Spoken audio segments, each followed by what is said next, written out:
Good afternoon, everyone. I think we can leave the door open instead if someone else joins in later. Yes, welcome from my side. My name is Vincent Zimmer. I'm founder and managing director of Kiron. I have the pleasure of moderating today.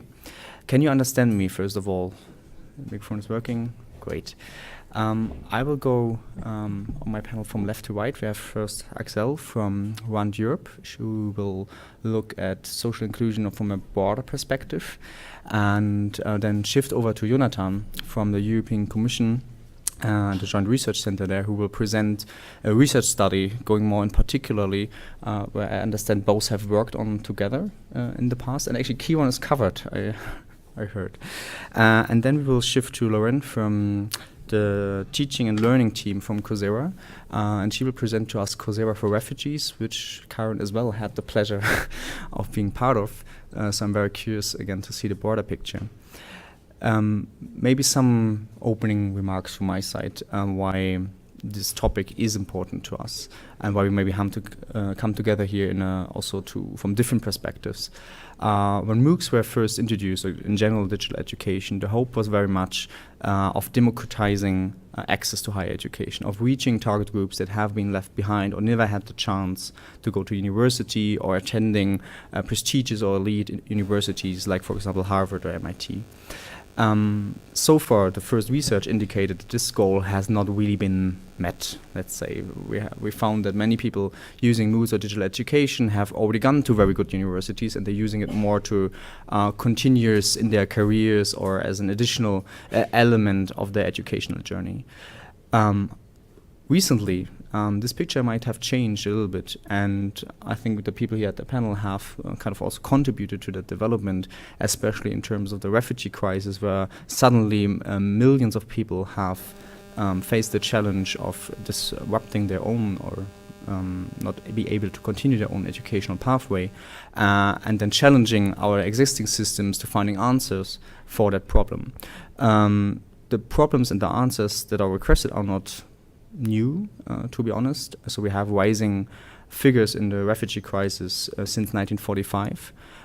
We have also rising unemployment and a trend of urbanization that is leaving behind people at the countryside, for example, in many developing countries. So it's not only about refugees, it's about many target groups that are not included in our current systems. But now, for the first time, we may be facing a bit more awareness, both of the institutional side, also on the governmental side, but also on the organizational side, working with these target groups. I think that's maybe enough from my side, and I'm very curious to hear your thoughts and your perspective on this. The technique, I don't know how to start the presentation, Axelle, actually. Is the presentation simply going to appear? The first presentation is there? Great. Axelle, the stage is yours. And I will keep a look on the time, if you may. Just tell me if I go over time or wave. So good afternoon. My name is Axelle. I'm working for Around Europe, and I'm going to present to you a paper that actually is the outcome of a consultation that we organized a couple of months ago around the topic of digital learning and the extent to which it can contribute to better inclusion in education.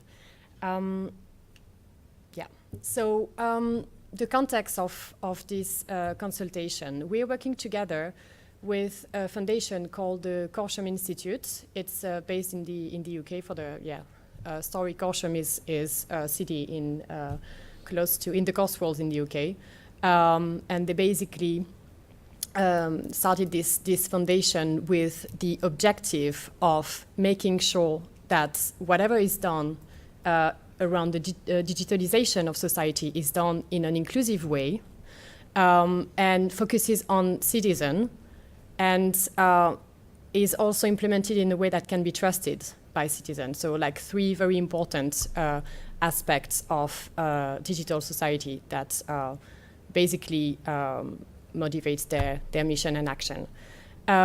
They started what's called the Thought Leadership Program, and basically the objective of this program is to support policy making in the area of digital by providing evidence on what works, what doesn't work, and basically what are the opportunities around that technologies and digitalization can bring to society in the future.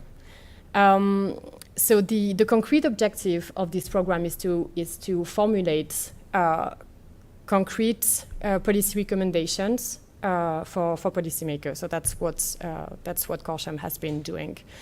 RAND Europe is involved in developing the content of this program. We've started doing that in 2016 and 2017. One of the topics that was selected for the program was education. I'm going to come to that. And briefly about the format of the consultation, we basically bring together 20 to 25 experts coming from government, civil society, non-for-profit organizations in general, academics, and we lock them, so to say, in a room during 24 hours, and we make them work. And it's in a very nice setting. It's at Windsor Castle, so you basically from the it's very, very nice. You can actually see the place where the Queen stays during the event when you have the opportunity to look at the window, which doesn't happen because we worked really hard. But it's actually a very nice experience because you're disconnected from the world, and that's, I think, when great thinking happens. I shouldn't say that in a Emoocs conference, but yeah. So briefly, the topics that we covered in 2017. Education was the first one, and that's the one I'm gonna focus about today. So the topics we discussed in this consultation: digitalization of society and work. So what digitalization implies in terms of the way our day-to-day life and work change. Digital inclusion. So basically, digitalization happens, but what about people? Are they included? Is everyone included in this? How digitalization impacts on education as well. We also discuss digital skills, and so not only pure technical digital skills, but also how to be able to make decisions, decide what you can trust and what you can't trust in the digital world. And I think that's also a very important aspect of the digitalization.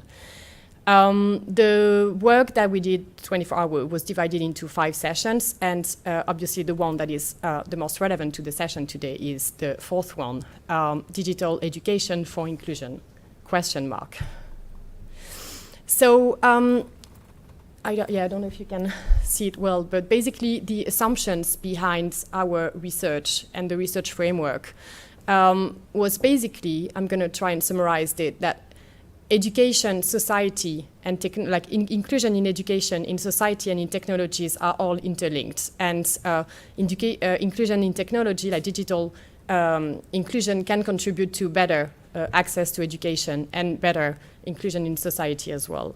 In relation to the topic that we're going to discuss today, the most important points to note is that basically digital skills and digital navigation skills are needed for inclusion in education and society today. I think we can all agree on that without that, it's very difficult to fully participate in several aspects of society. Another very important point is that digital exclusion and education/social inclusion are very closely linked, and basically, if you're excluded from digital and don't have access or appropriate access to technology, you basically risk to be even further excluded from society that you already are. So I think that's something that needs to be taken into account next to the opportunities that digital represents for inclusion, that if this doesn't happen, exclusion will be even further than it is already now. And the third point is that education has a very important role to play in making sure that people are included in society and in labor markets. some of the conclusions that we came to through this work and that are summarized in the paper that we submitted for this conference.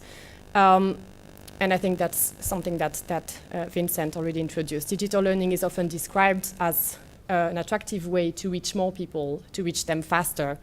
But the extent to which it's really done in an inclusive way is questionable. So I don't say that it's the case or not the case. I think we're going to see in the other presentation that there are very good examples of what works, but it shouldn't be assumed that it's always the case. And a good way to summarize it is that passive inclusion, meaning just, let's say, taking what exists and giving access to it to more people, usually doesn't work. You need to do it in a more active, proactive way. And basically, it's a bit like opening a door without showing the way to people on where to go and how to get the information that they need. Having said that, sometimes the only option to give access to education to people is to open this door, simply because there are no means. It's very difficult to give them access in emergency situation, for instance. So it also has positive sides. And another thing that I think Jonatan is going to cover in his presentation is that actually it's very important that the focus is on learners, their specific needs, and basically there is no one size fits all for in the provision of education to vulnerable groups. So to be included, it has to be really tailored and specific. What's next in relation to this work? We're going to publish a very short briefing paper, hopefully still this month, but I'm not 100% sure it's going to happen. The consultation report, about like 20-page reports of the consultation that happened in March, is going to be published in June. And then there's going to be a wider report of the outcomes of the 2017 consultation published in October 2017. And that's it. Just in time. Yeah. As you saved so much time, I will give myself the freedom to follow up with one small question, because I know we have in Germany, we had a wild discussion about that people being outraged about refugees coming with smartphones to the refugee camps, and the first thing they ask is, do you have Wi-Fi? Following your presentation and following the assumption that integration, inclusion, technology, study, everything's interlinked, would you argue that we would need something like a human basic right for Wi-Fi, would you say so, as a proxy for general digital integration? Well, it really depends on the context, because sometimes, let's say if the infrastructure is not there, you have to find other ways. So I know that in some cases where the Wi-Fi was not available and it was not possible to make sure Wi-Fi was available for everyone, it just tried to make sure that courses are available offline as well, if that makes sense and if that answers your question. So ideally, yes, but then it has to be, there needs to be other way around for the cases it's not. Does it answer your question? Yeah? Yes. Kind of? So okay. So not a priority that's always applying, let's say like that. If possible, yes. Jonatan, I think we're all looking forward for your piece. The presentation. The presentation? Yeah.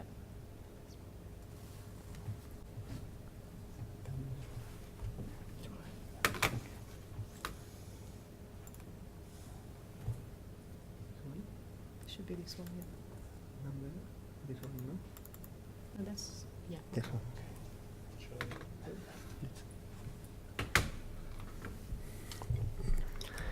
So I'm going to move more to the topic of migrants and refugees and how to better use free digital learning and Moocs for their inclusion.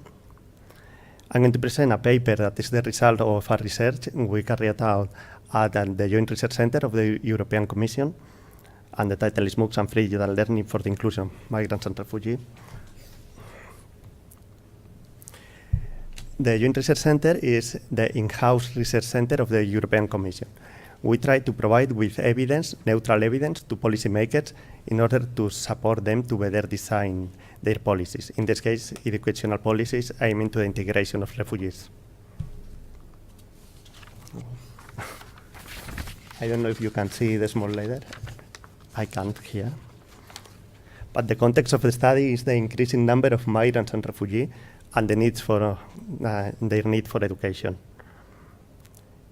We have problems at the global level, but we have also problems at European levels. For instance, recently a study of Save the Children stated that on average a migrant child in Greece is out of the school for 1 year and a half. That is a lot in these ages.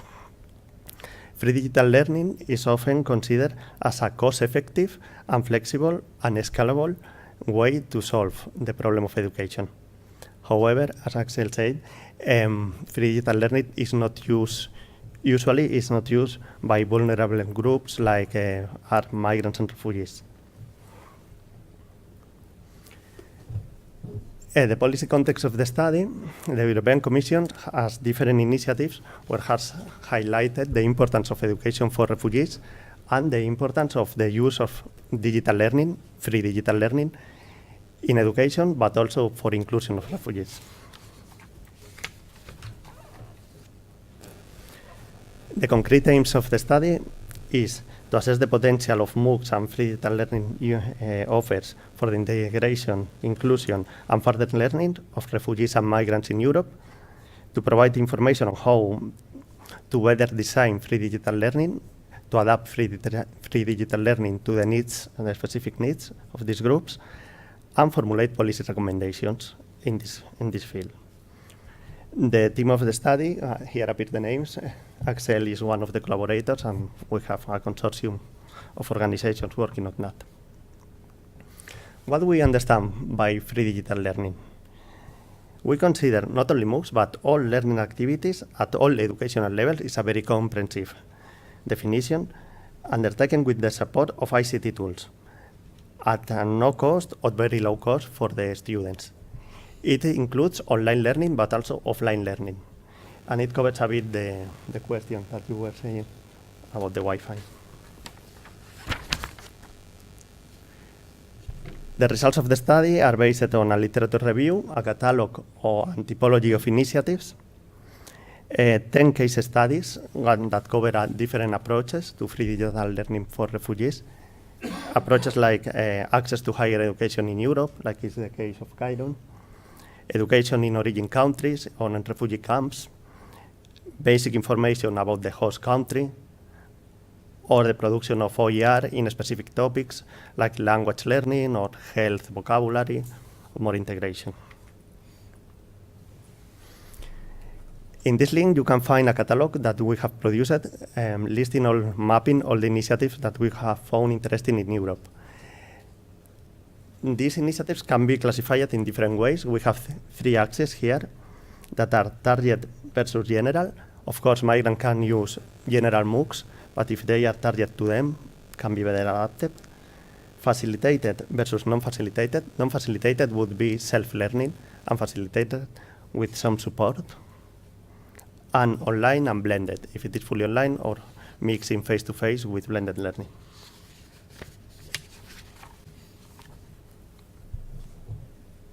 The catalog is not comprehensive, and we plan to update it during this year, because this is a very fast evolving field. The main results of the study are as follow. Awareness. There is a lack of awareness of free digital learning among migrants and refugees. They don't know about the offer. So the use of social media and digital ambassadors may increase this awareness. Flexibility. Migrants consider that free digital learning is useful in order to have the chance to start their learning before arriving to Europe. For instance, while they are in refugee camps or in their host country. What is called here complement versus substitute is thinking on the 3 axes that I presented before. What the migrants consider more effective solution is blended learning, target, and facilitated.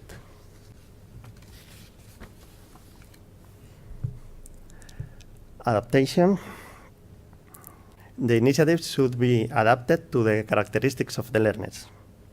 Code development with the learners is a valuable issue, and also technology should be adapted. For instance, if they have no access to Wi-Fi, free digital learning offers must try to work offline also. Language learning, it is clearly a main priority for migrants and refugees arriving to Europe. So there is a lot of materials on language learning, but one approach that works well is to mix the offer of content learning with language learning. Specifically for higher education, it's very important the recognition, quality assurance, and accreditation. The use of ECTS credits and quality assurance mechanisms is very important in order to assure the transition to higher education. Also, it's really, really important that the free digital learning is recognized by employers if we think on the integration on the labor market. And last but not least, sustainability. All these initiatives usually are based on foundational funding, such as crowdfunding or grants.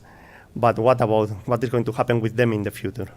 No, they shall try to have alternative funding in order to be able to continue in the future and not become OER, but courses that are maintained in the future. The research gaps that we find in our research was that there is a lack of evidence of the use completion, and especially about what's the impact of these initiatives in the life and the integration of the people taking them, and the cost benefit, information about cost benefit. Also, majority of initiatives and evidence is about higher education. There is less information about the initiatives on basic integration, language learning, and on other topics. Here appears the links where you can find more information about the project, and there is the final report, is the link to the final report and the link to the catalog of initiatives. And that's all for my part. Thank you very much. This time I will save my question for the discussion and directly lead to Lauren for introducing the Coursera for Refugees program. I think this time I know what to do, or? You could open it. It's this down at the bottom, the left, yeah. This one? Yep. Perfect. And so make it presenter view. Presenter view? Which minor difference. I'm just going to stand up because it's more comfortable for me. So I'm Lauren. I'm on the teaching and learning team.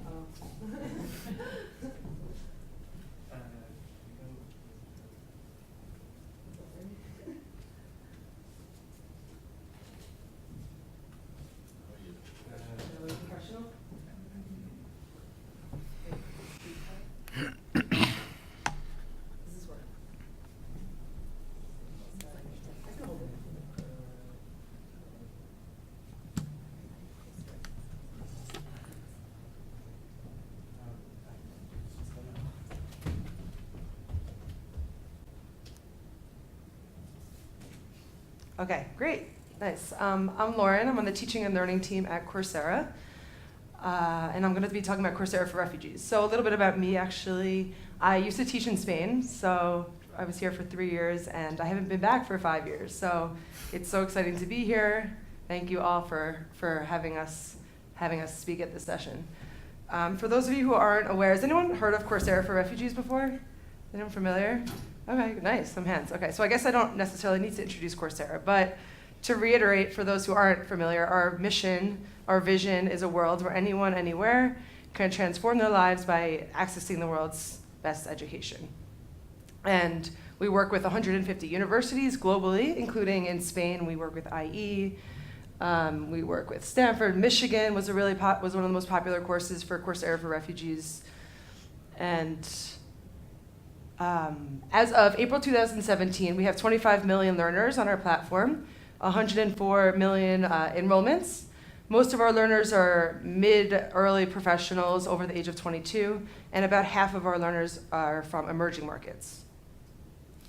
So last year, in 2016, President Obama launched Call to Action, which is basically calling on the private sector to use their entrepreneurial spirit, their ingenuity, their resources to do something about the refugee crisis. And his rationale was something of this scale, a crisis this global, requires more than state action. It requires collaboration from the private sector. So he called on the private sector to do something about it. So Coursera for Refugees began from this initiative. And the mission for Coursera for Refugees is to transform the lives of refugees through access to a high-quality education. And I'll go over how it works, and then some of the things that we learned from it, and maybe some recommendations for anyone in the audience, so that we can sort of collaborate and share resources. How exactly did Coursera for Refugees work? Well, this is the website, and there's 3 different stakeholders: refugees, nonprofits, and advocates. And I'll go through each one. So for refugees, what they get, if you want to take a picture, go ahead. Yeah, and you could go to the website too. For refugees, they receive free access to courses for a year and a special catalog of courses that are tailored just for them. So the courses are related to 1, career relevant skills, and 2, life skills, so that they can integrate into their new communities. For nonprofits, what they get is access to the catalog of courses, a special interface that they can interact with other nonprofits and share resources and tips and communicate with each other, and a unique portal that's designed just for them so that they know how to facilitate the learning experience for refugees. And I'll go over the criteria for nonprofits in a little bit, but this is the portal that I mentioned. Again, it's just designed just for people who are delivering Coursera for Refugees to the refugees, who are facilitating this program. And then for advocates, so anyone can be an advocate. If you're in the audience and you say, oh, I want to be part of this, how can I be a part of this? Well, 1, you can donate, or 2, you can be a translator. We have a global translator community for all of our courses, so you can help with subtitles. And then 3rd, you can be a mentor or an advisor in a course. And again, this is open to anyone who is interested. As of April 2017, these are the numbers. We have 30 partners, 30 nonprofits / NGOs that we work with. This number is going up 5,000 enrollments now, about 12,000 learning hours, and over 1,000 course completions so far from refugees. The top refugee countries are Syria, Afghanistan, Iraq, and Somalia. Those are where most of the refugees come from. You can see Coursera headquarters in California. The top 3 courses are Business English, Programming with Python, so coding, it's part of a machine learning specialization, and Linear Algebra. A lot of the courses are related, again, to career skills, so coding, machine learning, AI, and then also life skills, so Business English, presentation skills, project management skills, career success was another popular course, and yeah. I'll go through a little bit about what we learned through the experience. And again, this is a high-level overview. If anyone has any questions about details or anything, just feel free to ask after this or come over to me at any point. The first thing that we learned was the importance of private-public partnerships. So again, President Obama engaging the private sector to use their resources. The private sector, this wouldn't have really been possible without the public sector calling on the private sector to use their resources, use their entrepreneurial spirit to help, right? So that's the first thing that we learned. The second thing is the importance of cross-sector partnerships. Within the technology sector, within the education sector, this also wouldn't have been possible. We partnered, again, with 30 nonprofits and NGOs, including Kiron. So tapping into these other resources expanded our impact. And leveraging others in the field really enhanced the impact, because we were able to, by working directly with others who are really close to who have in-depth knowledge, we were able to better understand our learners. And so the criteria for partnerships for the nonprofits there were 5 criteria for the nonprofits that we worked with. The first is access to at least 50 refugees, and the refugees had to be middle or high skilled, so have some level of English proficiency, because our courses are in English. Although they are subtitled, there needs to be some level of English proficiency. Another criteria was that they need to have access to IT and reliable internet. Third, they needed to commit to finding a third-party funder. So like I said, Coursera made these courses free for refugees, but only for a year. So to make this a sustainable program long-term, the nonprofits and the NGOs that we work with have to commit to finding a third-party funder. Also, they need to commit to sharing their data, their experience with us about the learners and about their experience. So it's a more collaborative partnership. And I believe that's it for the criteria.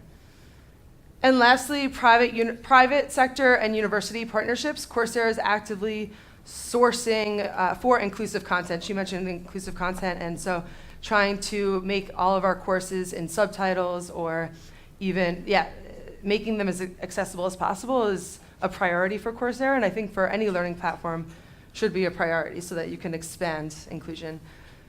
I was going to say, if any partners are here and you're interested in creating content for this program, like, talk to us, because we're always looking for courses designed for refugees. I'll end with a story about a learner story. We're big on learner stories at Coursera. Every week we share an interview that we have with a learner so that we feel a connection with them. And this is an interview that we had with Hadi Altib. He's a 22-year-old refugee from Syria. He's living in Turkey. He's taken about 4, who knows by now, because he loves Coursera. He's taken at least 4 courses with Coursera for Refugees. And when we interviewed him, he was talking about how much Coursera really changed the life and the trajectory of his career, really, because he uses the course now to teach non-violence programs to youth in Turkey. And so I have about a short 45-second video of him. You can just click directly on it, and he'll talk about his experience with Coursera. We saw a little bit of it this morning with Rick. Hello from Turkey. I'm Hadi from Syria. I'm a Kiron student. My favorite course in Coursera is qualitative research methods. I would say that I don't know any one of you, but I think you are playing a very important role in this world, because you are providing a high quality education for thousands of people, so you are changing people's lives. I would say we need this kind of education, and I appreciate your efforts all. Thank you very much. I'm glad to be a student with Kiron and with you. We will continue learning together. We will build better world. Thank you very much. Yeah, so I think he's a great example of, he's a refugee, displaced person, high-skilled displaced person, who, if given the tools, will succeed, right, in his career. So what Coursera for Refugees aspires to do is to equip people with the tools that they need to succeed, so they can integrate into their new communities and maybe even go back to their original communities and be successful there as well. So yeah, that's it. Thank you. Are there any questions? Oh, if there's any questions, you can let me know. First of all, thank you. And I, of course, have to personally thank you as well, because besides Hadi, there are hundreds of other current students, and actually you're going to receive another story from us, because 2 weeks ago a student transferred to university and actually got all the credits he took with you accepted for credit at the university, which makes us particularly proud. Yes, let's open the floor. I have noted down a lot of questions, which I will put aside, because I think your questions are way more important. I will try to collect a few and then open the panel up for responding. Maybe the lady in the back, and sorry if I look a bit angry, that's because I forgot my glasses. Hi, my name is Elena Martin Monge. I'm from Spain, from the Spanish Distance Learning University. And we've just started a European project on MOOCs for inclusion, so I'm really interested in your views. My question goes to the last speaker, because at the moment, as I said, we are an early stage. We have just started the project, and we are deciding on learning scenarios. We did a bit of needs analysis. We contacted NGOs in Spain, and we had they filled in a questionnaire. We had interviews with them because our focus is going to be on language skills, on language learning. We were trying to decide what level to target. So I was very interested to hear that you said that you are targeting people that already have English skills. English language skills, because that was the complaint from the NGOs when we were, because that would be our comfortable solution. We would go for intermediate students. Yeah? So ideally, students like this one that are educated in their own countries and need the skills to access higher education. But the NGOs said that, okay, what happens with those that need most our help, who are the ones that don't have the language skills, so cannot access education at all. So I would be interested in hearing about your view. How do we cater for those who are really in need of those basic language skills? Right. Thank you. We wanted to collect, but I think this question will go directly, and I forgot about to say it's very nice if you introduce yourself like the lady just did. Thank you very much. Yeah, thanks for the question. Thanks for the question. That's a great question. I'm curious what your product or your service is exactly, because for Coursera, we already had an existing product. Well, our courses, right, exist already. So they are designed for learners who already have a certain level of proficiency. They're not designed. So yeah, Coursera is not like a language. Yeah. Yeah, that was part of the debate actually, because my university has already over 100 MOOCs. So ideally, we wanted to make use of them. Right. But they are in Spanish, most of them. But the people we are trying to help do not speak Spanish, right, or at least at that level, so that they can access university courses. So that's where we are at the moment. Right. We are saying, yeah, that would be the easy solution for us. Okay, to cater for people that have B1, B2 level in Spanish and can access our courses that are already available for them, or just mix and match them. Right. But then are we truly being useful in that Right. sense? I was going to say, I think it's important to start somewhere. So one of my favorite expressions is don't let perfection be the enemy of good. Because, like, again, this project was started in 1 week. Like, we had at Coursera, we have something called a makeathon, where you stop whatever you're doing for 5 days and you work on whatever you want to work on. And so that's kind of how this started, actually. So after 5 days, we already had this portal set up, and we already had a list of organizations to reach out to.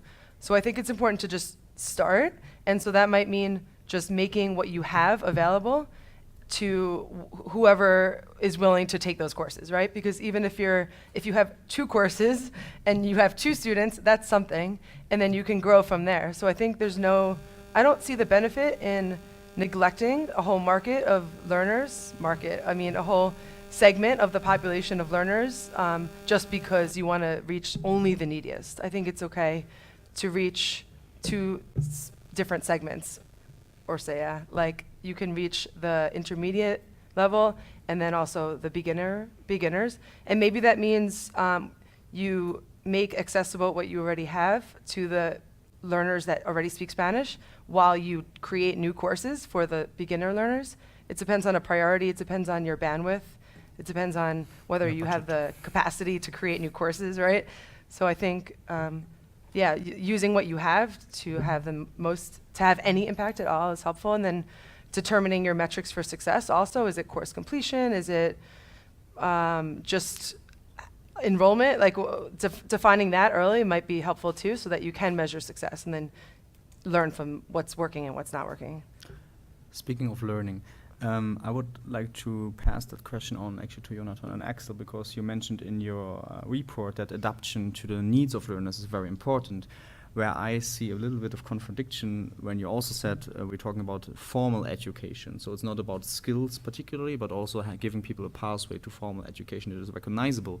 If it's recognizable, it is in a quality framework, and you have institutions which have already an offer, and it's very hard to change that offer, first of all, and they have rules they have to apply for. So maybe can you take that particular example, but look at it a bit broader interception of how much do we have to adapt, and how much is that even possible?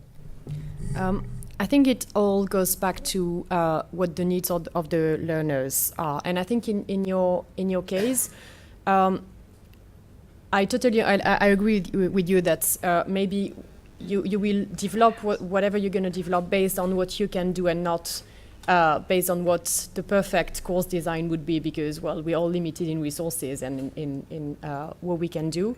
But I think whatever you do, you have to make sure that there is a good assessment of the needs of the learners you're going to target. So if you choose a target group, it might not be the one that is most in need, or like the larger group that needs support to access like higher education, or even it could be like to enter the labor market.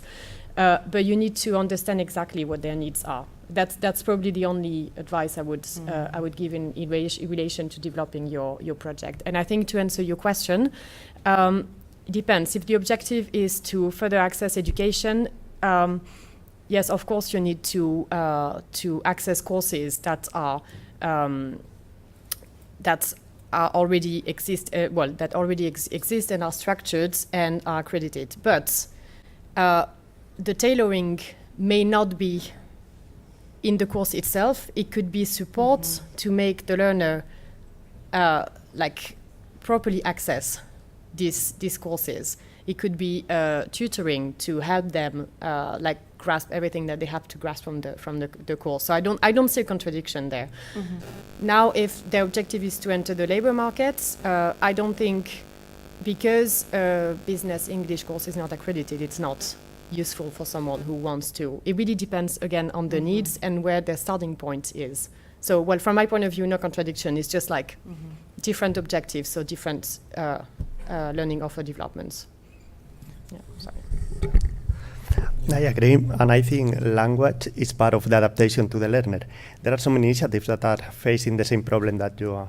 That's why cooperation with initiatives and learning from each other is very important. No? For instance, now I'm thinking of one facing higher education and formal education. The Hamilla project is offering courses in Arabic that are recognized by university. So they are on the same way. They are leading with the problem of the language and the problem of the formal recognition, adapting it, no? Also combining and creating different learning paths that include language learning, at the same time that content learning, that you can reuse other Moocs that you at UNED have, can be helpful than separate like different packages, no? For one side language and for the other the content. Great. Maybe for the next round, let's try to collect a few questions. I saw. And maybe again state your name and. I'm Rainer Sauerborn. I'm from Heidelberg University. I have two questions. First is, are we only talking about higher education? I mean, it's maybe a fundamental one. Are Moocs only for the academia, or is it also for crafts? Becoming a carpenter, having the accountant, so forth. I guess 10% of the refugees are potential academics. That's my wild guess, maybe 15, but the large number of refugees and migrants that come to Europe now are not academics, and they can't do something with a great course on IT circuits. So that's the first question. Are we, when we're talking about Moocs, it's maybe one for the 10 questions you always wanted to ask for the afternoon. The other question is, this is a special case where people come from their culture into another culture where they're likely to stay, and they have to adapt language-wise. I agree. Not much use maybe in teaching things in Arabic, rather teach them German or wherever they are, and then access courses or English. That's my plea. In public health, there was the idea of having outpatient clinics for Turkish migrants in German towns. And they all said, no, we need to have maybe a translator in the beginning. We need to make sure that they are integrated. So the question of language is different if somebody comes to a European country and wants to stay there from somebody in Africa or in India, in rural Africa and India. Because I guess your numbers, if you say from emerging markets, that means the elites, that means from Calcutta, and that doesn't mean the rural area or the slum areas. So if you want to reach them, language becomes a key issue, as does the culture of learning. I think these are 5 things that I've noted down listening to the conference. Culture of learning, I mean, the idea that you have an iPhone in your pocket and you do a master course demands so much self-discipline, and that I can't see that happen in a rural situation, even if the person is ready to do that in a kind of intellectually, but it's a culture of learning that is so much IT driven. The second is bandwidth. Again, in Germany it's not a problem, but if you are now talking about exclusion in countries where people stay, we exclude with Moocs, we increase the digital divide. In a way, in that we give those who have already more, and those who have not, we don't adapt. So it's a general, it's not for all of us. So culture of learning, technology, bandwidth, context, and that's a little bit what you said, it needs to be learner-centered. So we have a course on climate change and health, and one on climate change and health in West Africa. And it's very popular there because it takes care of malnutrition and the problems that they have. So that's the third. The fourth is language, I mentioned that already. And the fifth is teaching methods. If you want to adapt to a culturally different segment of the population, they have different styles. I mean, maybe a video of a big professor is not the right thing, maybe a narrative, storytelling. There are other techniques of teaching methods that need to be adapted. So we need to do a lot of thinking in really reaching out to the excluded. It's more like a plea, or maybe sharing of your ideas around these questions. Sorry, it was a little bit long. I had problems spotting the second question, I have to admit, but but let's say it was a one question, one plea for the audience, one food for thought. The second question was a long one. The first question was a short one. Are we only talking to the academic segment, and that most of the refugees are not in the academic? I can respond to a little bit about that. I have some responses. I completely agree with you that we need to think deeply about this. Deeply, yes. What I would say is that I think it is a little bit of an assumption to say that IT skills or academic skills are not for refugees or migrants. 58% of Syrian refugees coming to Germany have a bachelor's degree, compared to 88% of Germans. So these are really actually educated. The quality of the education is another story. But yeah. Okay, let's say half arrive with a bachelor's degree, right? A third arrive with some work experience. Sorry, 3/4, 75% arrive with some work experience. So these are, it's a myth to say these are poor, uneducated people, and so they're actually quite educated. They're actually, a lot of them are quite educated. So I would say it's worth raising our expectations and giving them the opportunity to have these certain skills. The other thing I would say is, at least for Coursera for Refugees, we thought a lot about not only career relevant skills, but life skills. So our course is how to give an interview. How to go to an interview is a course. How to write a resume, how to write a CV is another course. So we do think deeply about that, and I agree that we need to think even more deeply about that. Who are the learners? Who truly are they? And again, this is also a broader question with Moocs, because the audience is so global and diverse. How do you reach each one, right? It's a question. But I would say to your last point as well, culture absolutely plays a factor in learning. However, with learning sciences, how people learn, how the brain absorbs information is fundamentally the same with humans, right? If you put anyone in front of an hour lecture where someone is speaking monotone, sitting down for an hour, no one is gonna learn that, right? Anyone would learn with a shorter video that's animated, that has project-based, applications, et cetera. You haven't been to a German university, haven't you? No? So what I would say is that, yes, culture is something to think about, but if we design our courses based on learning sciences, I think it would meet the needs of refugee learners, despite that they're refugees. I think they're still humans fundamentally, and they learn the same way that most people do. Thank you. I would say. But we can discuss it. Axelle looked like she wanted to also Yeah, respond. sorry. So actually have point about the higher education or the segment of education, about the culture part and the language aspect.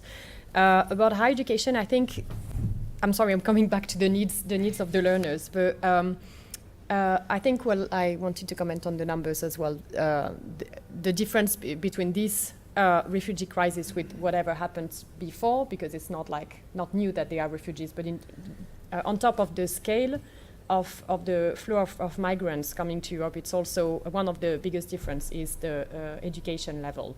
So I totally, agree with what you said. Now, whatever we've been discussing so far is we're trying to answer the needs of the people that are coming. Now, I think your question, if I understand correctly, can be reformulated by in which sectors in our economy are there gaps where we actually would need people to fill these gaps. So depending on whether the people that are coming to Europe want to enter higher education, there are people in Germany and other countries in Europe who have higher education and they still can't find a job. While if they were pursuing other education or training path, they would find a job and fill some gaps in the labor market. So I think it's just taking the problem from another angle, and we are now talking about the needs of the economy rather than the needs of the people, if the distinction makes sense. So I think it's just a question of, what do we want to prioritize? I would agree with that. Yeah. I don't say that one way is better than other. I'm not in a position to judge that, but it's just, both need to be weighed in their balance, I think. At least from a Coursera perspective, the courses that we have to begin with are based on the needs of the market. So the only reason we have courses on coding is because that's what the market needs, is coders. And I think in the study that we did with Jonatan, we just simply so much more examples in higher education, which doesn't mean that other examples don't exist, but either they are not, there is no evidence of effect so far, so we really focused on those that could show what works, what doesn't work. But I think it's a very good point that you raised. On the culture, I just wanted to point out, I actually studied in France. Taking a university class in France and then taking a Coursera class, because I also did, is a total culture shock, also for me. So I think that's something that is there. We need to accept it. It's just total culture shock, really. And on the language, we saw very good example of initiatives that actually are dubbed or subtitled in Arabic. So it actually is a very good way to improve your language skills in English, but also making sure that you get the content right. So again, the evidence based on whether it works or not is not really solid, so I don't want to be too firm about that, but that's certainly a way to explore how to deliver courses in the right language in a cheap and easy way, if I may. From the refugees I've spoken to about this topic, I've actually, because we were concerned everything is in English, but they actually wanted that because they want to know English so that they can succeed in their new environment. So, I would like also to react to the two questions from a different perspective. About the first question, if it is about higher education, I would say no. Regardless the background they have common needs of integration when they arrive to a host country. For instance, they need to know the social system there, the language, and other things that can be provided by MOOCs, but not necessarily. And it links to what you say about digital divide and teaching methods. One clear result of our research is that, first, refugees don't know about MOOCs. Most of the refugees, they don't know about digital learning in general, and they don't think this is first-class education. but they value in the flexibility. I'm being a bit provocative in this conference, but it's true. They value the flexibility, and they think it's good to combine it, for instance, with using blended methods, blended approximation. So using MOOCs for something and face-to-face. And also it's cultural, because they don't, in their countries, online is not so common like here in Europe or in the United States. They don't see it like a same level of education, same quality education. And you have to combine them that it can be useful for some things and also face-to-face. Mixing with face-to-face, that they also think that lead opportunities to connect with people and make a social network in the country they arrive. Great. I think we have to be a bit more, a bit more disciplined in giving questions, but also answering them, so we can cover a bit more. I saw a lot of people having questions in the back. I think we should start with the gentleman, and this time I will stick to now the lady goes first, but I will come to you in a second. Catherine Weber from FutureLearn, and I just wanted to thank you all for speaking. It's a really exciting topic, and one that I think all MOOC providers are hoping to have some impact on. We've just finished running our first course specifically for refugees as well.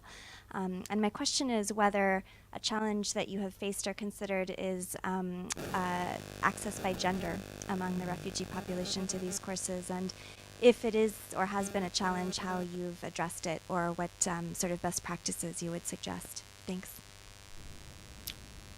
Maybe the gentleman who was having a question. Yeah, hello. I'm Yuri Chankikodi. I work for the MOOCs Africa program of the PFL. I had a question that was just suggested before about the internet connection. So I can imagine once they've emigrated and they're in the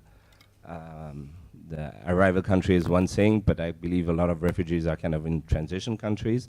How did you deal with this? Because that must be probably a problem. So what solutions have you found for this? Great. Axelle, would you like to take the last question first, maybe? That's surprise. But then Jonatan, take the second, and you start.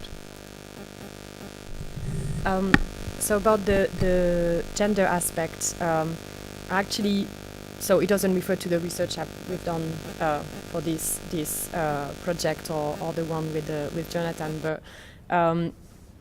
I've done a study a couple of years ago about the opportunities to give access to higher education from a UK-based university in Arabic countries. So it was not really in relation to refugees or migrants. It was basically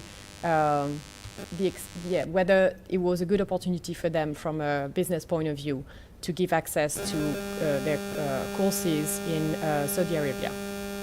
And part of the research was about the gender aspect, like would it be a good opportunity to give access to education for women there. And there's a very good experience and research from a Canadian researcher called Tony Bates. You can find his blog, tonybates.ca, I think. And he's actually telling about his experience in relation to providing education in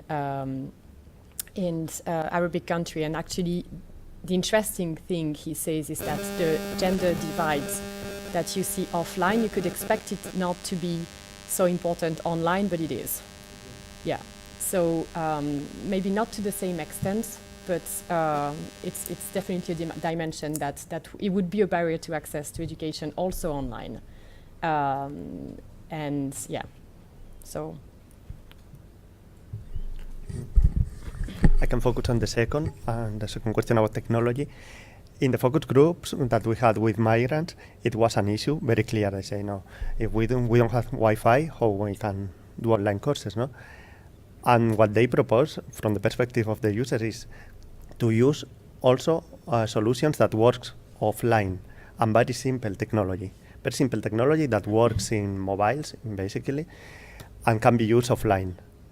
So when you have online connection, you can do more functionalities, let's say, but that you can also take the opportunity of your device when you don't have this connection, at least. Yeah. Great. Lauren? Maybe. Well, with Future Learn, I saw from the presentation this morning, about 60% of your learners are female, which is great. Right, separate. Yeah, I thought that was really great. We don't have any information on that for Coursera for Refugees right now, but that is something that we should look into, so thank you for the idea. I would say as a general recommendation or as a best practice for partners that we recommend is to design courses that are inclusive, so for representing females in their courses, so having female instructors and lecturers and females in the examples on the assessments is helpful. That's what we recommend. In terms of the internet accessibility, definitely, so the criteria for partnering with us was that they had reliable internet. So again, this goes back to maybe your point of like giving to those who already have, giving more to those who already have, certainly. However, that's the way we could ensure that it worked. So maybe actually, I don't know if you could actually speak to that, because we weren't on the ground, and that's why we partnered with others that knew the on the ground scene better. And so maybe you can speak to how the refugees works online or offline, but also we optimize for mobile, so like it should be a lot of our resources are available offline. I was about to leave my motivation a little bit here, because I'm leading actually a working group within German universities on that particular topic. So we have basically tried 32 different instruments and measures on how to increase female participation. Why we have done that? Because we have done an impact evaluation of our work, and it turns out that giving access to female students is 4 times higher impactful than to male students. With this narrative, we improved our rates from 18%, which is roughly also reflected in the offline community, to 36%. So not even close to 50-50, but it's also just 20% of the refugee population, at least in Germany, is female. 3 things that we learned. First, especially female representation in communication and teaching is very important. The second only thing that we found that works is calling the parents, because most of the time what hinders female students to get to the courses is the whole thing of getting education at all.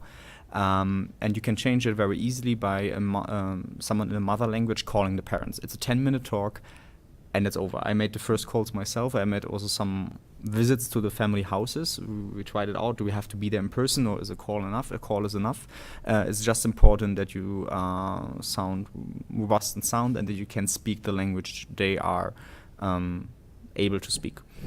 The last thing that we learned maybe is that the female students are also very attractive in terms of, from the NGO perspective, because they're way more persistent. So it's harder to get them, but once they start, the completion rates are much higher, and they're following much more courses. So they're actually taking more benefits away from what you have to offer.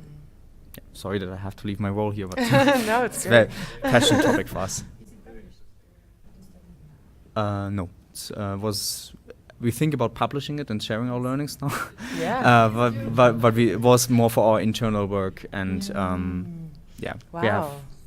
That's maybe one of our problems, and that's why we're so happy for the partnership with Coursera. Kiron has tons and tons of data on learning, but simply no time and resources to publish and get it out. That's a bit what we're struggling with at the moment. But maybe more questions from the crowd.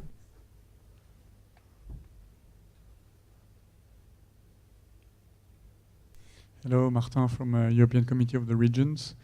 I have a question for Axelle and Jonatan about the 2 studies that you presented. Did you present the results to the the refugees that you saw during your research? If not, are you planning to do so? And if you did, what was their feedback on your research? Again, I would try to collect 1 or 2 questions. If there's another one to join in already. Otherwise, Jonatan, please move.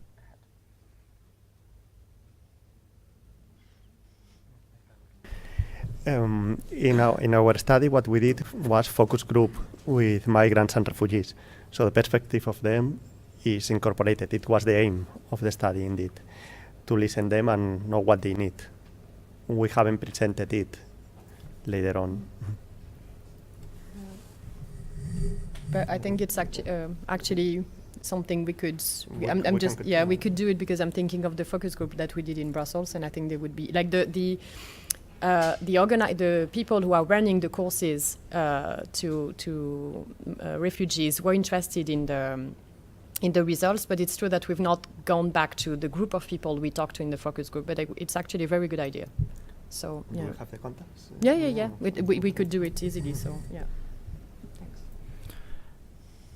As there's a small pause in the crowd, I will use the chance to give you a question off my long list here. And it basically goes a bit on the broader picture of social inclusion.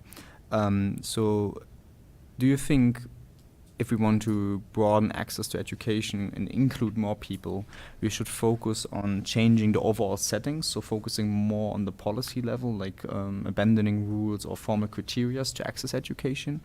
Or is the better way to focus on what Coursera did, like simply go out there and train in the field, because you might not even know what you need to do that would benefit these people? So a bit this contradiction of, do something now for a few people, or focus on changing the larger framework. And I think there's a natural, maybe different standpoint here, and I would be interested to hear more about that. I think in general, about whatever topic, I would say that it's always better to start small and to have something small but that works, and that where you can basically demonstrate evidence, which means that you have to collect evidence and analyze it, okay? But once you have that, then and only then you can go to the policy level and say, look, this is what we did, it works, we need to expand it or do it larger scale. Because the risk, if you don't go that way, what's going to happen is that, and actually some of the initiative that happened in reaction to the refugee crisis were basically, okay, we have to do something, so we're going to put money, we're going to do something that basically is not really sought or not really in line with the needs of the learners. It's going to look very nice at policy level, but then nobody has any idea of whether it's going to have an impact or not. And so I would definitely, if you ask me to choose between starting small on the ground and going to the policy level, I would actually do both, but starting from the ground and then go with the policy level with evidence. Just to complement, I agree, but at policy level also policy level can support the experimentation. And I think it is important. And it is important also that the initiatives that are experimenting share the results and share the data they have and the impact in order to facilitate peer learning also. Because we are thinking now in social impact more than initiative. I agree with both.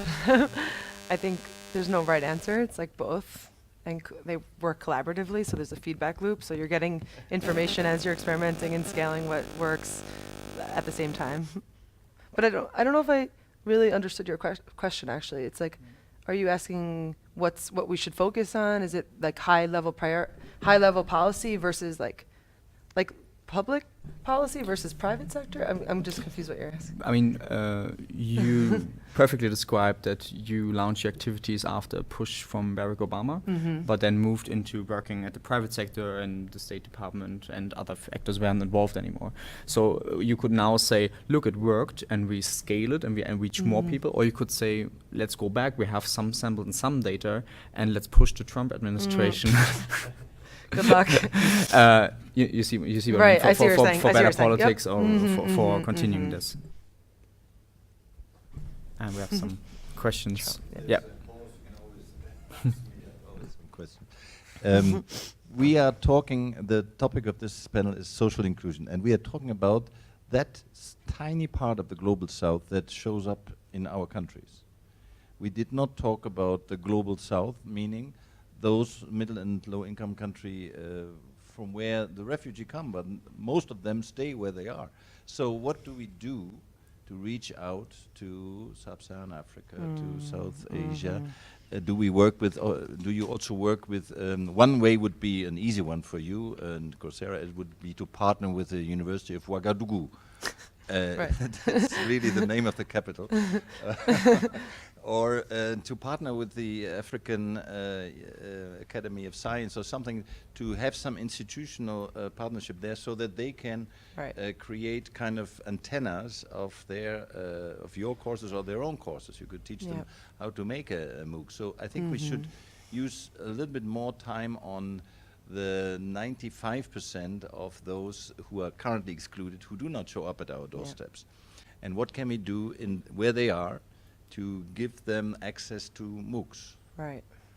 And I think that's maybe definitely, especially because we recently did a learner outcome survey, and it shows the impact. Like echoing what you were saying, the impact is higher for people from lower income places. So it's worth investing, absolutely. And so Coursera as a platform has 500,000 new learners every month, and we've already formed 5 new partnerships with Coursera for Refugees in the past month. So it's growing really quickly, and we hope that through this expansion we can reach a broader audience, including the ones that you mentioned. Yeah, but I wasn't talking about refugees. I was just talking about in general, leave that for the second, and let's look at right. those who need it. Right. Oh, absolutely, yeah. But there I want to maybe play the question to you. Do you follow that the definition of social inclusion? Because I mean, the assumption here is that the North, or we in the industrialized countries, have also responsibility for social inclusion of the South, not only social inclusion in our own societies. Would you follow that? To be honest, I don't know enough about the impact of the work that is done in Europe in these countries. So I mean, I don't want to say too much about it, but it's. I think the definition of social inclusion is basically, well, to make sure that people are included in society, which could be like the society in which they live. It could be like the society in which they want to live. If you're talking about someone who's basically in one of the like country of origin, but that is someone who would be planning to go to Europe. So I think it can be both. I mean, I don't have any issue with the. You can look at it both ways. For you, it is social inclusion of all segments of society where we are, including the refugees who come to us, including women, including ethnic minorities, and so forth. But for me, and maybe for most in the world, this is a question of the global North excluding the global South of the benefits of MOOCs. It's a little bit radical but something that we should maybe spend. I know that you have a lot to say. Well, I'm going to respond to that, if I may. Okay, I'm Gabi Witas. I'm from Loughborough University in the UK, but originally from South Africa. So I've been following developments. Right. Okay. I mean, I think this question about whether MOOC platforms located geographically in the north should be offering and taking responsibility for countries in the global south, for their education needs is a highly political one. There is the whole question of, certainly in South Africa, there's a big campaign to decolonize education, and the notion that many of the basic tenets of higher education as we know it come from dead white men. If you just Google that phrase, you'll find it quite a lot in the South African discourse. So I think really the solution is partnerships and working with organizations that are located in those regions. The University of Cape Town is doing fantastic work. You probably know they did a very successful Coursera MOOC on becoming a change maker, and many other MOOCs. So I think, partnerships rather than kind of offering pearls of wisdom. Right. That's what I suggest. Okay. Thanks. Axelle, please.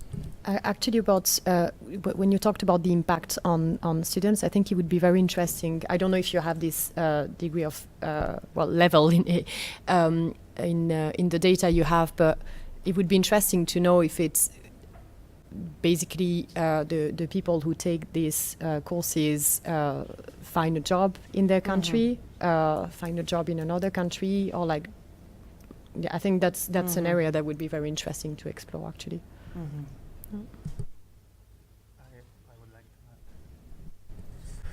When talking about social inclusion, we are thinking now on the people in the global south who is able to take MOOCs. It means that digital divide, we have to overcome the digital divide, and we know from several studies on Coursera and other providers that the most educated people, already most educated people, is who is taking this. So if we want to cover the full society, maybe it's better to work on the conditions that facilitate that in the future MOOCs can be used, that working already on MOOCs. It's my personal impression.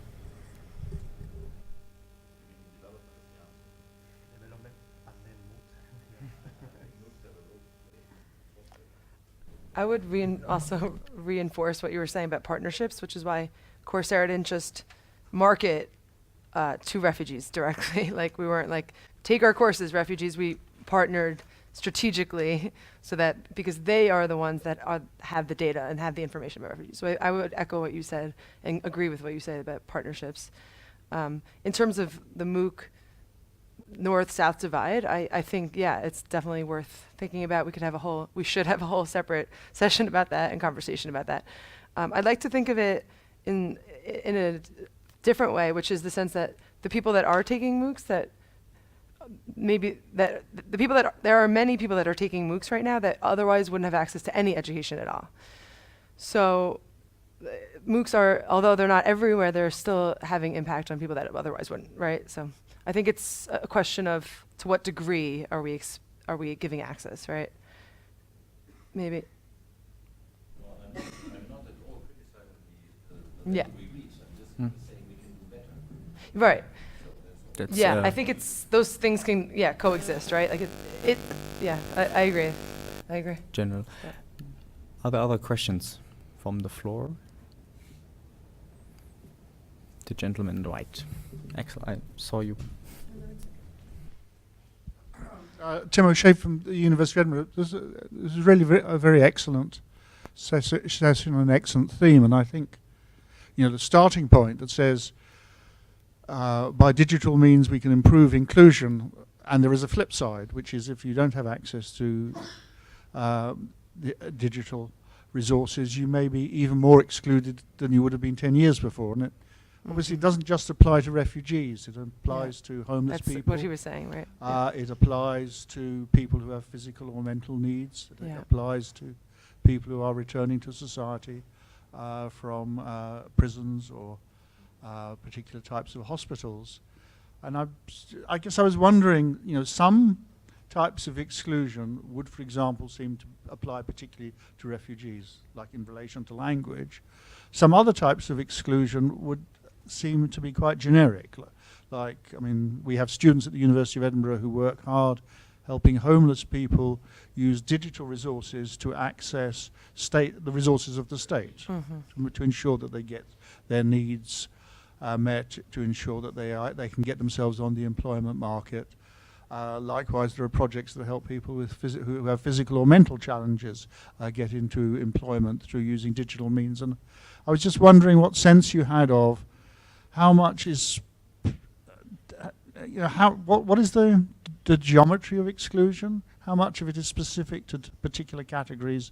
And are there things, for me, I would argue, for example, access to the state, access to the employment market, are probably quite generic, that they apply to pretty much every sort of excluded person, whether they're a refugee or a homeless person.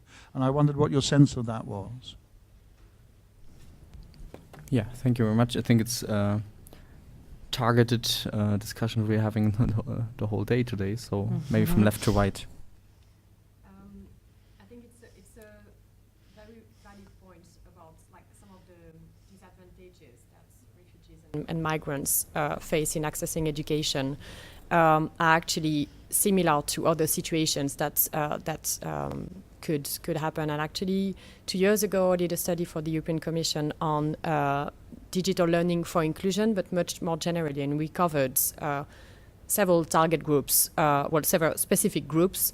Just to name some, traveling communities, learners in hospital, learners in prison as well. And migrants and refugees were the Roma community as well. Migrants and refugees have this specific, compared to other groups, the specificity is that they accumulate several of these disadvantages. So access to infrastructure and resources is an issue, which places them in the same position as learners in rural areas as well. Like, for instance, they're very often moving, like from a country to another, which places them in the same position as learners in traveling communities. They confined, well, they can, in their journey, can be confined in camps, which places them in the same situation as either people in, well, depending on the case, in prison or hospital. And on top of that, you have the socioeconomic disadvantages that are linked to the fact that whether they are wealthy or not in their country, they often arrive in Europe, and it's a totally different system, which, well, places them in the same situation as learners from disadvantaged socioeconomic backgrounds. On top of that, you have the language issue. They don't always understand and know the language of the country in which they arrive. So I think the specificity of migrants and refugees is that they don't have one disadvantage, they basically accumulate most of them, which places them in a very difficult situation. Now, another point that I think you were making is that you can learn from examples of initiatives that work, targeting one disadvantaged group, and that can actually be effective on another group.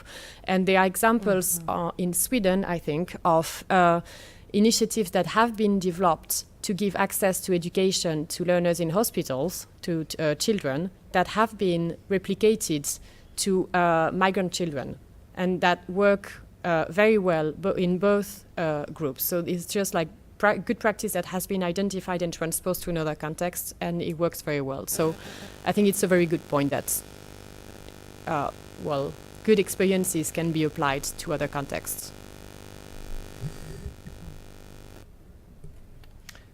Yeah, I like this question, and I just agree with both of what you're getting at, which is we have so much work to do with this. Like, this is just the beginning of a long conversation, and it requires like a certain level of proactivity, right? Like, so I know even within Coursera, maybe some people don't even, it's easy to not put this as a priority, right? So it requires a certain level of proactivity. So part of my job on the teaching and learning team is to train partners about how to teach online. And one of the things that we focus on when we train them is how to create inclusive content. So that they're prepared so the courses to begin with. So I would just say that there's a lot of work to do, and I appreciate the reminder from all of you that that's the case. Great. We're coming closer to the end of the session, so if there is a final question maybe to the podium, now's the chance. Everyone's smiling, so it's my turn again.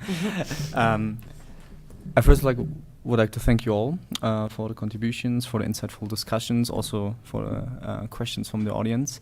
And maybe if you have, give us a hint, what is your perspective on the future? If you think of, for example, of the year 2030, and if you could make one wish, what you would like to see in terms of happening between digital education and social inclusion, and maybe use that as a small idea to make a final remark. And maybe we start this time from Lauren to the back.